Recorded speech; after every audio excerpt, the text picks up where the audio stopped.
The coffee had been cold for 40 minutes before Eleanor Harrison noticed. She'd brewed it at 6:15, the same time she'd been brewing coffee every morning for 31 years, back when Robert would shuffle into the kitchen in his undershirt and steal the first cup before it was done dripping, laughing when she swatted his hand away. Back when this kitchen felt like the center of something. Now it was just a kitchen. 4 walls, a window that looked out onto the backyard, and a woman sitting at the table writing a list that no one had asked her to write. She'd started it at 6:30. On the left side of the page, she wrote, "What I gave."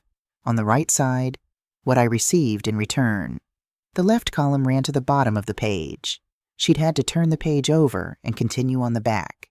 The right column had 3 words. Silence. Mostly silence. Eleanor, Ellie to the neighbors, to Dot next door, to the nurses at Riverside who'd worked alongside her for nearly 3 decades, set down her pen and looked at what she'd written. She was 62 years old. She had silver hair she stopped dyeing 4 years ago because Robert said he loved it natural, and then Robert died and she kept it anyway, because some habits outlast the reasons for them. She had the kind of face that strangers trusted immediately, the kind that made people in waiting rooms tell her things they hadn't told their doctors. She had hands that had held the hands of dying people and the hands of people being born into the world for the first time, and she had never once, in 28 years of nursing, let a patient feel like they were alone. She had not extended the same courtesy to herself. She picked up the coffee, remembered it was cold, and drank it anyway. Outside, the October maples were letting go. There was something almost deliberate about the way the leaves fell. Not frantic, not clinging, just releasing, like they'd made a decision. Ellie watched one spiral down past the window and thought, that's what peace looks like. Not happiness, just letting go. She'd been thinking a lot about letting go lately. The thought scared her. And then, more recently, it had stopped scaring her. And that, the absence of fear, was the thing that told her something had fundamentally shifted.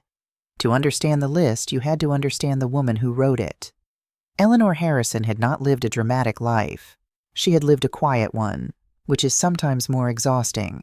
She grew up in a middle-class family in Dayton, Ohio, the eldest of 3 girls. Her mother's philosophy of child-rearing could be summarized in 4 words. You manage, you cope. Ellie had learned early that expressing need was a form of weakness, that love was demonstrated through action rather than words, and that the highest compliment a woman could receive was that she was dependable. She had spent 62 years earning that compliment.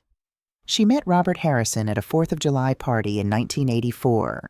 He was 26, a newly certified electrician with a loud laugh and a terrible poker face. She was 24 and already 3 years into nursing school. He proposed on their 8th date, which she thought was insane, and she said yes anyway, which told her something about herself she was still unpacking decades later. They were happy. Genuinely, imperfectly, routinely happy.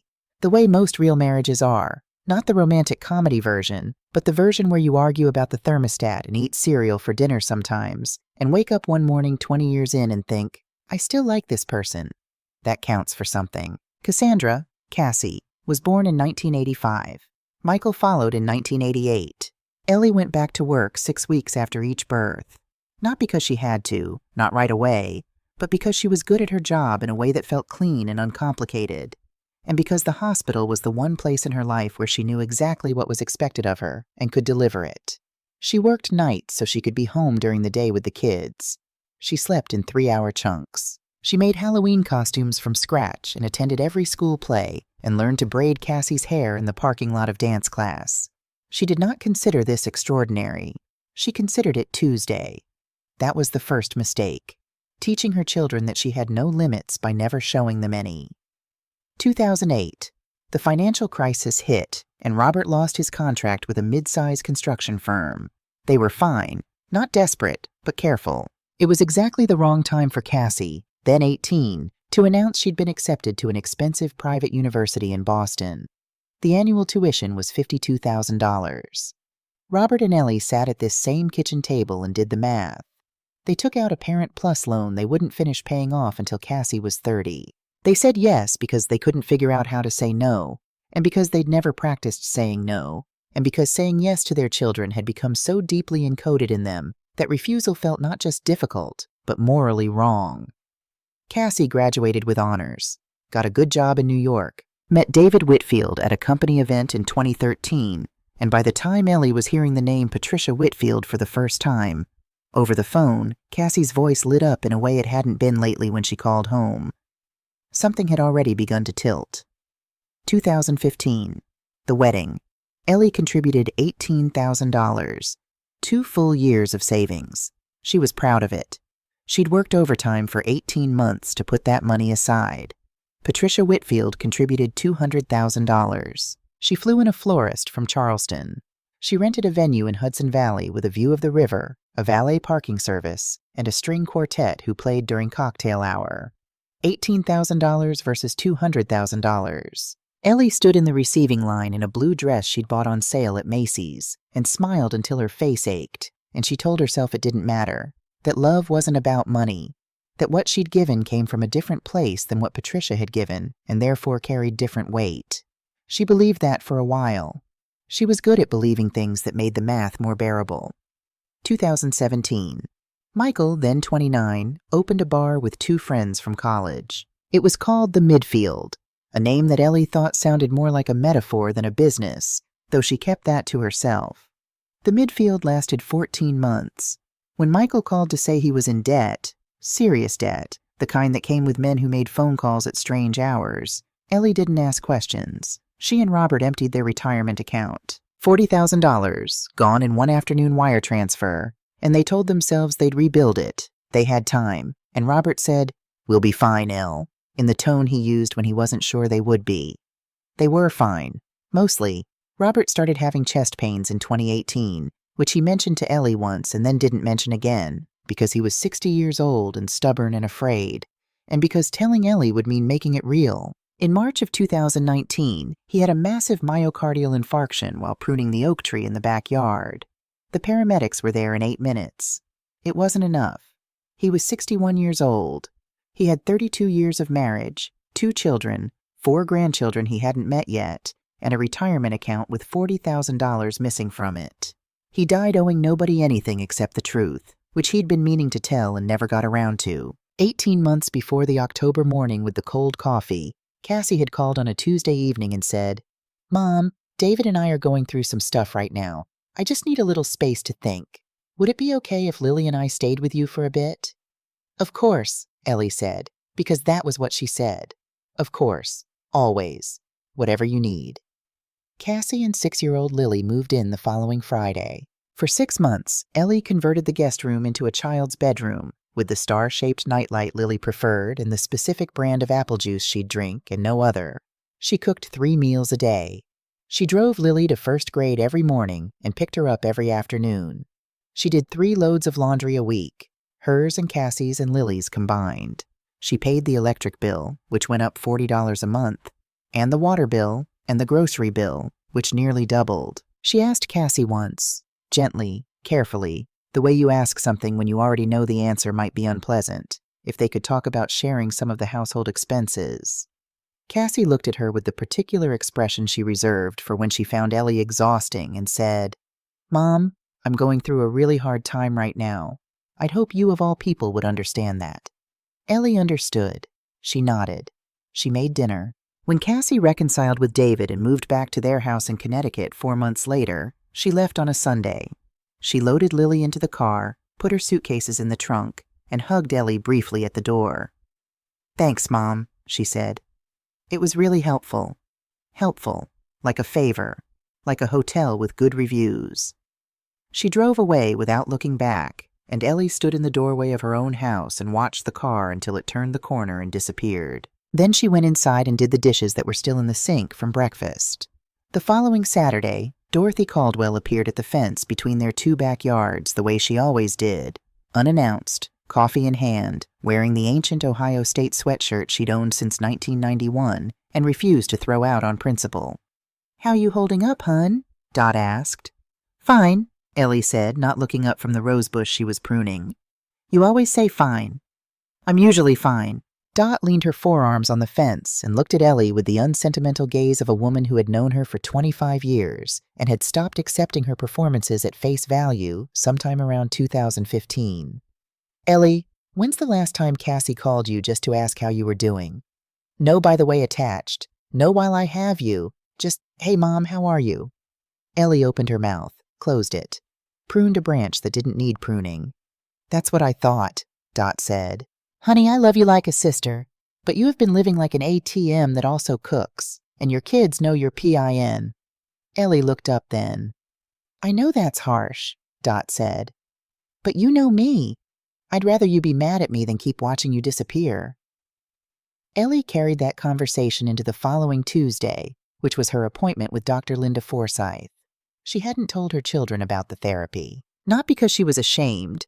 She'd been recommending therapy to patients for 30 years, but because she knew Cassie would find a way to make it about herself, and Michael would get quietly anxious about it, and it was easier to have one thing that was just hers.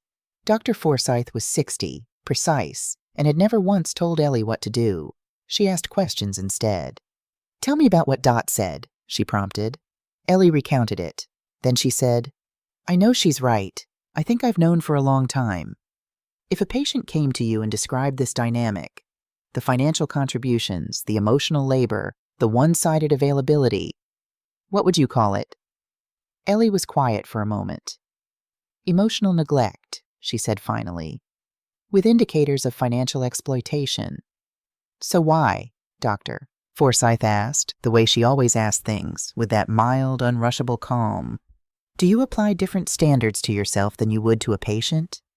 Ellie didn't answer, but she thought about it for the next 3 weeks straight. It was a Wednesday in October when she found it. She'd been cleaning out the basement, the unfinished half where Robert's things still lived in cardboard boxes she'd been meaning to sort through for 5 years and had not been ready to sort through until now.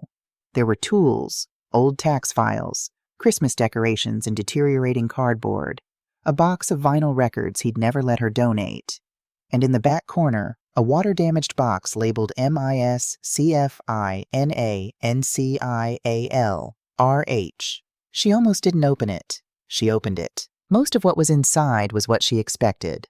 Old mortgage statements, a folder from the 1998 refinance, receipts for major appliances going back to 1992. Robert had been meticulous about paper records in a way that felt old-fashioned even then. Near the bottom was a manila folder labeled Michael, 2017. Inside, the loan agreement, the $40,000. She'd never seen this document before. Robert had handled the wire transfer, handled the paperwork, told her it was taken care of in the way he said things when he wanted her to stop worrying. She'd trusted him. She always trusted him. She unfolded the document and read through it. And then she read it again, more slowly, because the first time she thought she'd misread the name of the creditor. She hadn't. Whitfield Property Holdings, LLC. That was the name on the loan agreement. Not a bank, not a credit union, not some faceless financial institution. Whitfield Property Holdings, LLC, the holding company. Ellie would later confirm with a single Google search, registered in the state of Connecticut, with Patricia Ann Whitfield listed as sole managing member. Michael had borrowed $40,000 from his sister's mother-in-law, and when he couldn't pay it back, instead of telling his mother the truth, he had, with or without Cassie's knowledge, Ellie didn't know yet, allowed Ellie to drain her retirement savings to repay a debt that went directly into Patricia Whitfield's accounts. Patricia Whitfield, who had $200,000 to spend on her son's wedding flowers, had collected a $40,000 debt repayment from a 60-year-old nurse's retirement fund. Ellie sat down on the concrete floor of the basement. The box was still in her lap. The document was still in her hand. The overhead fluorescent bulb buzzed faintly. She was not the kind of woman who catastrophized. She was not the kind of woman who spiraled. 28 years in emergency medicine had burned those tendencies out of her early on. She dealt in facts. The fact was, $40,000 of the money she and Robert had saved across 30 years of work had been transferred into the personal wealth of a woman who had spent 6 years systematically replacing her in her own daughter's life. She sat on the concrete and let that fact settle into her. It took a while, but it settled completely. She almost missed it. She'd been going through the rest of the box mechanically, setting aside papers to shred, stacking others to keep, when a small folded piece of paper fell out from inside the back cover of an old checkbook. Robert's handwriting. Pencil, faded to near illegibility in places, dated November 2018, 4 months before he died. Linda called again. Says P met with both kids last Thursday at the office. Third time this year. Don't know what to tell Ellie. Don't know if I should. She'll want to fix it. She always wants to fix it. Maybe there's nothing to fix. Maybe I'm reading into it. God, I hope I'm reading into it. Linda Greer. Ellie knew her, vaguely. A woman from Reverend Holt's congregation who'd worked as an administrative assistant somewhere in Hartford. She and Robert had chatted after services a few times over the years. She must have worked in the same building as Patricia. Must have seen things. Mentioned them to Robert. And Robert had known. Since at least November 2018, 5 months before his heart gave out, Robert Harrison had known that Patricia Whitfield was meeting privately with both Cassie and Michael. Without Ellie. Without him. And he had said nothing. Ellie sat in the basement with that piece of paper for a long time. She'd spent 5 years grieving Robert with uncomplicated love, the clean grief of a woman who missed her husband and held his memory gently. She'd forgiven him preemptively for all the ways he hadn't been perfect, the way you do when someone dies before the accounting is finished. Now, for the first time since March of 2019, she felt something else. Not rage. Not quite. Something colder and more specific. The feeling of discovering that the person you trusted most had made a unilateral decision about what you could handle and had been wrong. He knew, and he chose silence. Just like I chose silence. And together our silences made a space big enough for someone else to walk into and start building a home. She folded both documents, the loan agreement and Robert's note, and carried them upstairs. She set them on the kitchen table next to her cold coffee. She stood at the window for a long time, looking at the backyard, at the maples letting go of everything they'd been holding. Then she picked up her phone and called Dr. Forsythe's office to move her appointment to Thursday. There was work to do. The envelope arrived on a Thursday, 3 days after Ellie found the box in the basement. It was cream-colored, heavy stock, with a return address in Greenwich, Connecticut, printed in the kind of font that cost extra. Inside, a formal invitation to the 10th anniversary celebration of Cassandra and David Whitfield, hosted at the Whitfield residence, Saturday the 14th, 7 o'clock in the evening. Cocktail attire requested. At the bottom, in Cassie's handwriting, not typed, actually handwritten, which meant she'd made some effort. Hope you can make it, Mom. Ellie set it on the counter and left it there for 2 days. On Saturday morning, Dot appeared at the fence. I saw the envelope on your counter when I dropped off the casserole dish, Dot said without preamble. Greenwich party? You going? I haven't decided. Dot was quiet for a moment, which was unusual enough that Ellie looked up. You should go, Dot said. Really? That's your advice? Not because you owe them anything, not because you have to. Dot wrapped both hands around her coffee mug. Because you need to see it, hun, with your own 2 eyes. So that 5 years from now you're not sitting in that kitchen second-guessing yourself, thinking maybe I misread it, maybe I was being too sensitive. You need to see it clearly so you can't talk yourself out of what you already know. Ellie thought about that. She also thought about what Dr. Forsythe had said on Thursday. Sometimes we need to witness something fully in order to have the clarity to release it. Not to be hurt by it again, but to stop being surprised by it. She sent her RSVP on Sunday evening. Then she went to her closet and found the navy dress she'd bought in February. The one she'd bought for herself, not as a gift for anyone, not because it was on sale, but because she'd walked past the window of a boutique on High Street and thought, that color is exactly right, and she hung it on the door where she could see it. She was not going to Greenwich to fight. She was not going to cause a scene. She was going because Dot was right. She needed to see the whole picture before she could decide what to do with it. The drive from Columbus to Greenwich took 3 hours and 12 minutes. Ellie arrived at 7:15, which she did deliberately, late enough to avoid standing around making small talk in the driveway, early enough to find her footing before the evening got going. She handed her keys to a young man in a vest who said, "Good evening, ma'am," and gave her a numbered ticket, and she walked up the stone path toward a house that was lit up like something out of a magazine spread. 60 guests, roughly. The kind of crowd where everyone seemed to know someone except you. She found her place card at a table near the large windows overlooking the garden. A corner table, she noted, which was either coincidence or not. Seated next to her, Reverend Thomas Holt and his wife Margaret, pleasant people in their late 60s who introduced themselves warmly and asked what her connection to the family was. "I'm Cassie's mother," Ellie said. Eleanor Harrison. Reverend Holt's face did something brief and complicated. Oh, yes, of course. I think Patricia had mentioned. He stopped, redirected. Beautiful evening for it, isn't it?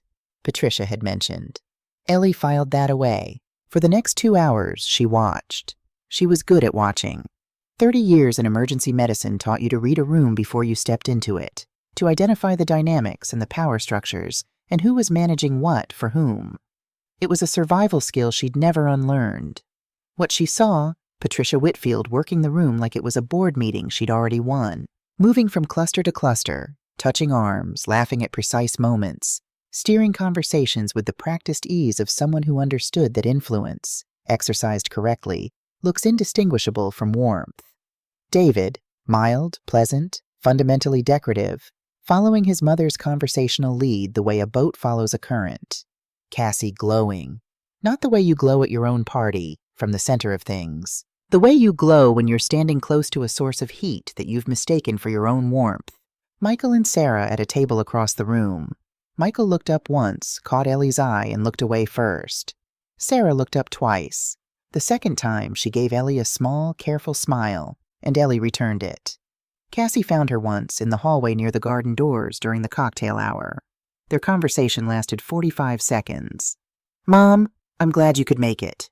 A brief hug, the kind where the other person's arms don't fully commit. You look fine. Fine. Thank you for having me, sweetheart, Ellie said. Then Patricia appeared at the end of the hallway and said, Cassie, there you are. I want you to meet the Hendersons before dinner. And Cassie went, and that was the sum total of the interaction. Fine. The same word you used for weather.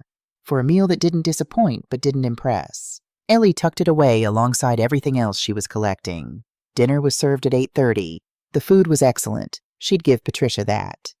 At 9:15, David stood up, tapped his glass, and spoke briefly and well. Gratitude for the guests, for the decade, for the house Patricia had opened for the evening. He was a decent man, Ellie thought. Soft in ways his mother had never been, but decent. Then he sat down and Cassie stood up.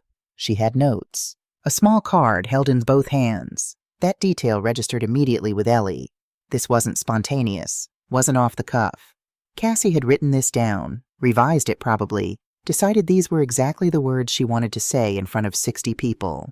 The room settled. Cassie's voice, when she began, was warm and controlled and carried the light vibrato of someone managing real emotion.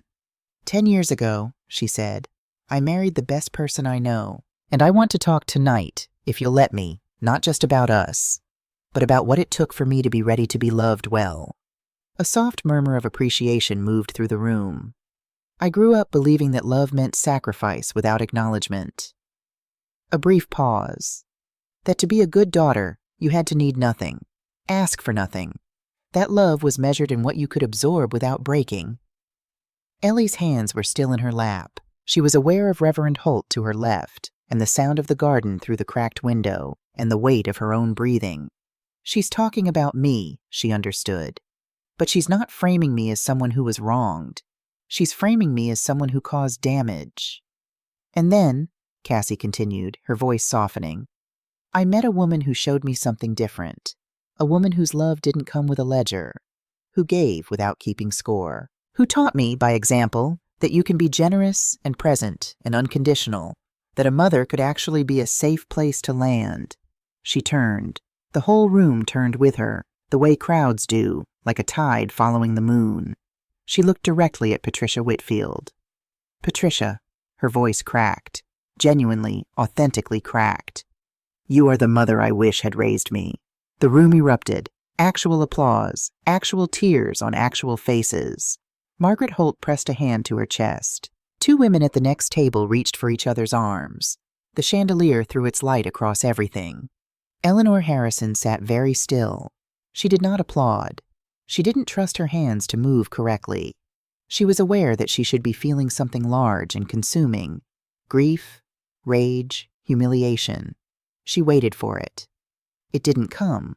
Or it came in a form she hadn't expected, which was this. An absolute and total clarity. The kind that only arrives after you've been confused for so long that your mind finally gives up trying to protect you from the truth.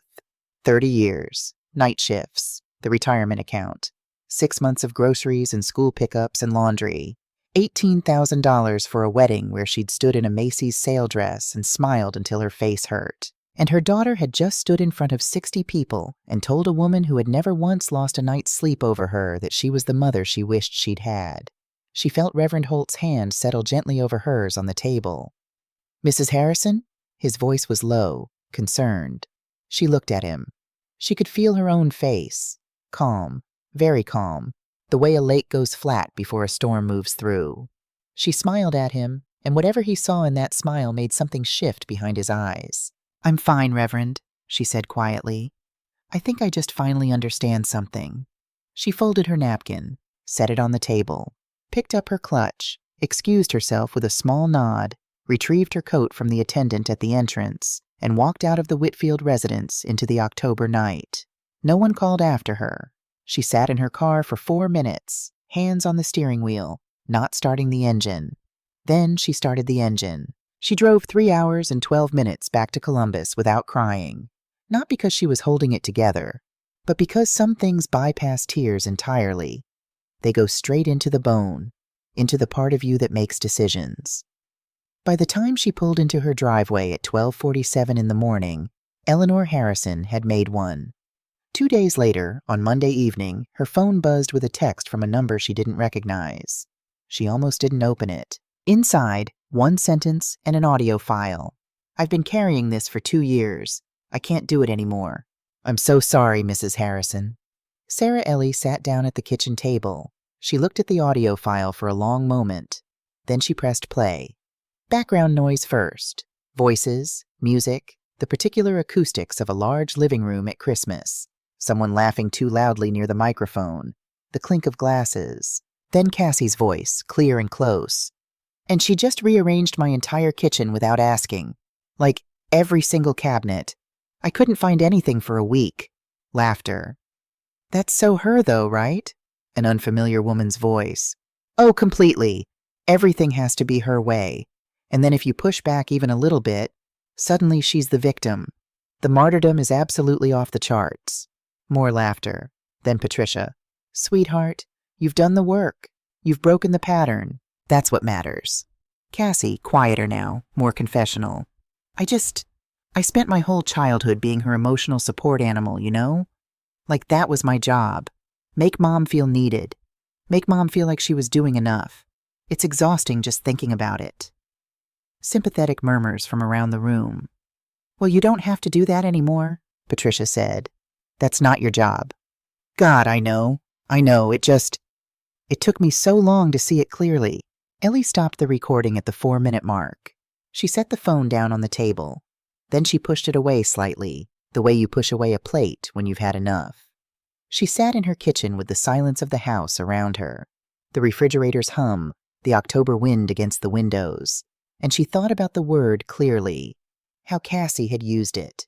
It took me so long to see it clearly, as though clarity was a destination Cassie had arrived at. Ellie thought, we've both gotten there, just from opposite directions. She stayed at the table for a long while after that, not moving, just letting the truth settle into all the spaces where hope had been. It wasn't painful exactly. It was more like the feeling after a fever finally breaks. Weak, emptied out, but real. The fog was gone. She slept better that night than she had in years. Not because the pain was gone, but because it had finally found its shape. The next morning she pulled the phone back toward her, opened her notes app, and began to write. Not a list of everything she'd lost, not a letter she'd never send, not a record of grievances. A list of things to do. It was specific. It was calm.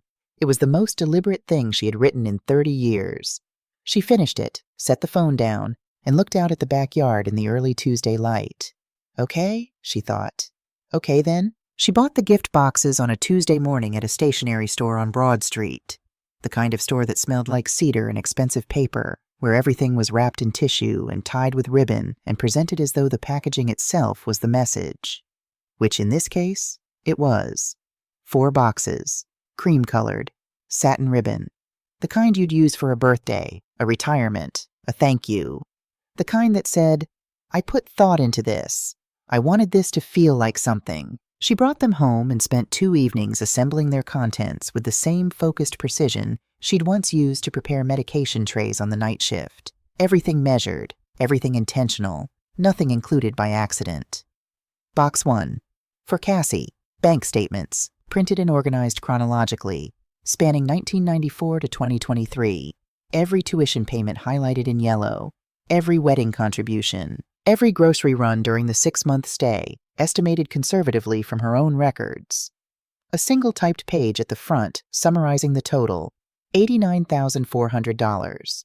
Below the statements, one handwritten note on plain white card. This is not a bill. I am not asking to be repaid. I am asking you to understand that what you have called nothing has a number, so that you know, and I know, what we are actually talking about when we talk about what I gave you. And at the very bottom of the box, under everything else, placed there last, a copy of the updated will, notarized, with Cassie's name underlined in red ink and a single notation beside it. Removed. October 2023. Box 2. For Michael. The loan document from 2017. The original, not a copy. She'd decided he should have it. The name Whitfield Property Holdings, LLC, circled in blue pen, clean and deliberate. One typed letter, half a page. Michael, I paid $40,000 of the retirement savings your father and I built over 30 years to clear a debt you owed to your sister's mother-in-law. I did this because I believed I was helping you. I now understand I was being used to resolve a financial arrangement that benefited everyone at this table except me. I don't need you to explain yourself. I don't need an apology. I need you to know that I know, and that knowing changes things. I love you. That part doesn't change. But love without honesty isn't love. It's just a habit. Copy of the updated will. His name also removed. Box 3. For Patricia Whitfield. No financial documents. No statements. No letter. One item only. The last Christmas photograph taken of Ellie with both her children, printed at 8 by 10. Robert had taken it in 2018, 4 months before he died. Ellie between Cassie and Michael on the porch steps, all three squinting into the winter sun, laughing at something just off frame. But Ellie had carefully edited the photograph before printing it. Her own face had been removed from the image and replaced, precisely, cleanly, with a printed photo of Patricia Whitfield's face, sourced from the company page of Whitfield Property Holdings' website. Patricia's professional headshot, composed and polished, now sitting between Cassie and Michael on the porch steps of a house Patricia had never visited. No note, just that. And beneath the photograph, in a small plain envelope, a check made out to Patricia Whitfield in the amount of $40,000, unsigned. In the memo line, in Ellie's careful handwriting, if you were truly their mother, you would have accepted this as a gift, not collected it as a debt. Box 4. For Reverend Thomas Holt. No documents, no photographs, just a letter. Reverend Holt. You placed your hand over mine during the party, and I don't know if it was instinct or intention, but it was the only human touch I felt that entire evening. I wanted you to know it mattered more than you probably realize. I also wanted to ask, if your congregation runs a grief support or family counseling program, I'd like to offer my time. I have 28 years in emergency nursing and a working familiarity with loss in most of its forms. I think I might be useful. Eleanor Harrison. She sealed all 4 boxes on Thursday evening. On Friday morning, she drove to the post office on 5th Avenue, waited in line behind a man shipping a guitar and a woman mailing what appeared to be an entire holiday village in bubble wrap, and handed all 4 packages across the counter without a return address. The postal clerk asked if any of the contents were fragile. No, Ellie said. They're sturdy. That's kind of the point. She drove home with the windows cracked, even though it was cold. It felt appropriate, like something that had been locked up tight for a very long time was finally getting some air. The boxes arrived on Wednesday. Thursday passed in silence. Friday at 7:14 in the morning, her phone rang. Michael. She poured her coffee, sat down, and answered. Mom. His voice was tight, the way it got when he was trying to sound calm and wasn't. What on earth was that? Good morning, Michael. Mom, come on. Do you have any idea how upset Cassie is right now? She's been crying for 2 days straight. She called me like 6 times yesterday. Is she? Yes, she is. And honestly, I don't even know what to say to her because why would you do something like that? Why would you send that to people? Ellie set down her mug. Michael, what did Cassie say about the bank statements? Silence. What did she say about the $40,000 that went to Whitfield Property Holdings? More silence. A different kind. The kind that meant he'd already known and had been hoping she wouldn't ask directly. Yeah, Ellie said quietly. That's what I thought. Mom, it was complicated, okay? The situation was complicated and I didn't want to stress you and Dad out more than, you let your father and me drain our retirement savings to repay your debt to Patricia Whitfield without telling us who the money was going to. That's not complicated, sweetheart. That's a choice. A long pause. I'm sorry, he said finally, and she believed him. She could hear that he meant it, that the shame in his voice was real. Michael had always been better at guilt than Cassie. It didn't fix anything, but she noted it. I know you are, she said. I love you. Have a good day. She hung up. 10 minutes later, her phone buzzed with a Connecticut number she didn't recognize. She let it go to voicemail. It buzzed again an hour later, then a third time, mid-afternoon. She didn't listen to any of them. Saturday morning, 9:58. Dot's voice came over the fence while Ellie was deadheading the last of the fall roses. Ellie! Cassie's car just turned onto the street, and there's a black Mercedes behind her I don't recognize. Ellie pulled off her gardening gloves one finger at a time. Tea or coffee, Dot? Dot understood immediately. I'm right here, hun. Ellie walked through the back door, washed her hands at the kitchen sink, and went to answer the front door. Cassie stood on the porch in a charcoal coat, eyes swollen but jaw set. The particular combination of grief and resolve that Ellie recognized as her daughter's fighting posture. Behind her, Patricia Whitfield in cream cashmere and designer sunglasses she hadn't bothered to remove despite the overcast sky. Michael was not there. Ellie noted that. Come in, she said. She put the kettle on while they stood in the kitchen. Neither of them sat until she did. When she set 3 cups of tea on the table and took her chair, Patricia removed her sunglasses, folded them into her handbag, and began. Eleanor, I think there's been a significant misunderstanding here, and I'd really like the opportunity to... Patricia. Ellie's voice was level. I'm going to ask you something, and I'd appreciate a straight answer. Do you want to talk, or do you want to be heard? A pause.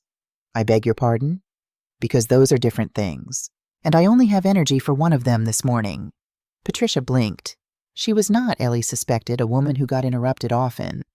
Go ahead, Patricia said in the tone of someone deciding to be gracious about it. Ellie wrapped both hands around her mug and looked at the woman across her table. I spent 30 years doing everything I could for my children. I wasn't a perfect mother. I made mistakes. But I showed up. Every single time. In every way I could afford to. And some ways I couldn't. I worked nights. I borrowed money I didn't have. I opened my home without conditions. She paused. And somewhere along the way, you decided that what I had built was an opportunity. That my daughter's gratitude was a market you could move into. That is an incredibly unfair characterization of... The photograph in your box wasn't meant to insult you, Ellie continued as though Patricia hadn't spoken. It was meant to show you clearly what you've been reaching for.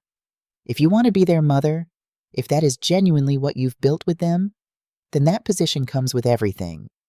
The debt, the history, the 3 a.m. phone calls, and the years of sacrifice.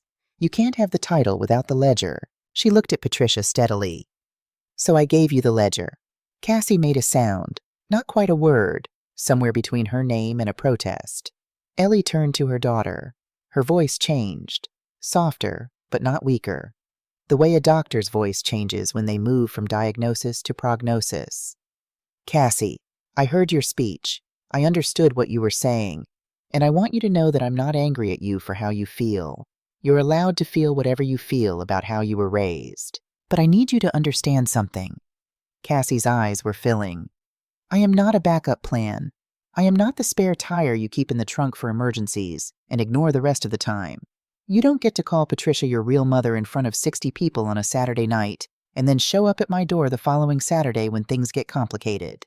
She said it without heat, without drama, clearly, because clarity was the kindest thing she had left to offer. You have to choose what this is, and whatever you choose, I will respect it, but I will not be available for both versions anymore. The kitchen was very quiet. Patricia reached into her handbag and placed an envelope on the table.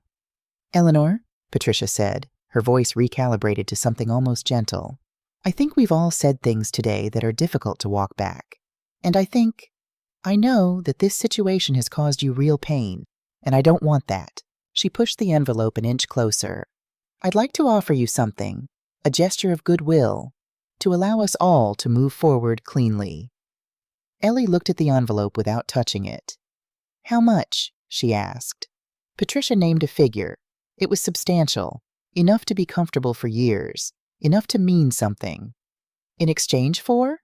Ellie asked. "No further contact with Cassie and David, no interference with—" Patricia paused, choosing words carefully. "No further communications of the kind we received this week." Ellie looked at her daughter. "Cassie, did you know she was going to do this?" Cassie looked down at the table. There it was. Ellie stood up. She picked up the envelope and held it back out across the table. "I'm going to tell you a story," she said to Patricia. 20 years ago I had a patient, wealthy man, used to being in charge, used to getting what he paid for. He was dying and he knew it, and he asked me to call his children to come in. I made the calls." She looked at Patricia without blinking. "They didn't come." She set the envelope down in front of Patricia. "I genuinely hope your ending is different from his. I mean that sincerely." She walked to the front door and opened it wide. "Please don't come back without calling first." After they left, Ellie closed the front door and stood in the hallway for a moment, one hand still resting on the door handle. The house was quiet in the way it always was after something significant had moved through it. She went to the living room and sat on the couch. She didn't turn on the television. She didn't make more tea. She just sat and breathed and let the afternoon light move slowly across the floor. After a while, she got up and went to the bedroom. She opened the nightstand drawer, moved aside Robert's watch, his Bible, the ticket stub from a Springsteen show in 1987, lifted out the small metal tin she hadn't opened in 5 years. She'd known it was there. She hadn't been ready. Today, she was ready. Inside, small artifacts of a life. An early photograph of the two of them, 20-something and squinting into the sun. A collar button from the shirt he wore to Cassie's graduation. A key to a car they'd sold in 2006. And at the bottom, a sealed envelope. His handwriting. For Ellie. "When you're ready." She opened it. He'd written it in November of 2018. 4 months before his heart stopped. He'd known he wasn't well and hadn't told her, which she understood now with something softer than anger. Because she knew why. Because he'd spent a lifetime protecting her from things he didn't know how to fix, and this was just the last one. "Ellie, I know about Patricia. I know about the meetings. I didn't tell you because I didn't know how, and because I was scared of what you'd do with it. Not because I thought you'd do something wrong, but because I knew you'd try to fix it. And I couldn't stand watching you try to fix something that wasn't yours to fix. That was cowardly. I know that. I've known it since the night I wrote that note and put it in the checkbook where I thought you'd never find it, and I've felt like a coward every day since. I want to say something I should have said out loud 1,000 times. I saw you, Elle. Every night shift. Every birthday cake you made at 6 in the morning after working till 5. Every time you swallowed something hard so the kids wouldn't see you struggle. Every time you gave away something you needed because someone else needed it more, or just asked louder. I saw all of it, and I let you do it in silence because I didn't know how to tell you that you deserved better, because telling you that would mean admitting that I hadn't given you better either, and I wasn't brave enough for that conversation while I was still here to have it. I'm sorry for that. More than anything else, I'm sorry for that. You are not a backup plan, Ellie. You never were. You were always first. In this house, in this family, in my life. I just didn't say it enough. I didn't say it nearly enough. Put it down now. Whatever you've been carrying. Put it down and go live. All my love. Always. Robert Now. Eleanor Harrison read it once, then again, then a third time, very slowly. And then she cried, the way you cry when someone finally says the thing you've needed to hear for 30 years, even if they're not there to say it in person, even if it arrives late, even if it comes from a tin box at the bottom of a nightstand drawer. She cried for the years of silence, for the man who had seen everything and not found the words in time, for the two of them, both so practiced at enduring, so unpracticed at saying the things that mattered most. She cried until she was completely empty. And when there was nothing left, she folded the letter carefully, placed it back in the tin, and sat for a long moment with her hands resting quietly in her lap. Then she got up, put on her gardening gloves, and went outside to finish the roses. 3 months later, Eleanor Harrison had settled into a life she was still getting used to. Not because it was difficult, but because it fit her in a way that felt unfamiliar after so many years of wearing things that didn't. 2 days a week, she volunteered at Reverend Holt's grief support program at the church on Oak Street, sitting across from people who were hurting, loss, estrangement, the particular loneliness of feeling invisible in your own family, and offering the kind of presence that didn't require them to be okay. She was good at it in the way she'd always been good at her nursing work, which was to say she understood instinctively that what most people needed wasn't answers. They needed to feel that someone was genuinely paying attention. 3 days a week, she worked as a docent at the Columbus Museum of Art, a job she'd found through Nancy Holloway, a woman who had moved in 2 houses down in September. Nancy was 58 and recently widowed, rebuilding her life with the careful determination of someone who had decided that grief was a season, not a permanent address. They had become friends quickly, the way women of a certain age sometimes do, without preamble, without performance, simply recognizing in each other something honest. Every Wednesday, without fail, she and Dot ate lunch at the corner restaurant on Broad Street and argued good-naturedly about everything. It was the most consistent appointment in Ellie's week, and she protected it accordingly. Michael had texted at Christmas, "Merry Christmas, Mom." She replied, "Merry Christmas, sweetheart. I love you. Nothing more." The door was not closed. She had no interest in closed doors, but it was no longer propped open at her own expense. Whatever came next between them would have to be built differently than what came before, and she was willing to wait and see if he was ready for that. From Cassie, nothing. Ellie had made her peace with that slowly, the way you make peace with weather, not by loving it, but by understanding you don't control it. What she found harder, and what she allowed herself to grieve properly, was Lily. 7 years old now, growing up without a grandmother who thought about her every single day. That was the loss that didn't have a clean shape, the one she still held carefully in the mornings when the house was quiet and the coffee was still warm. Sarah sent a handwritten note in January. "I hope you're well. I think about you more than you probably know." Ellie wrote back a real letter, 3 pages, the kind she used to write before everyone switched to texts.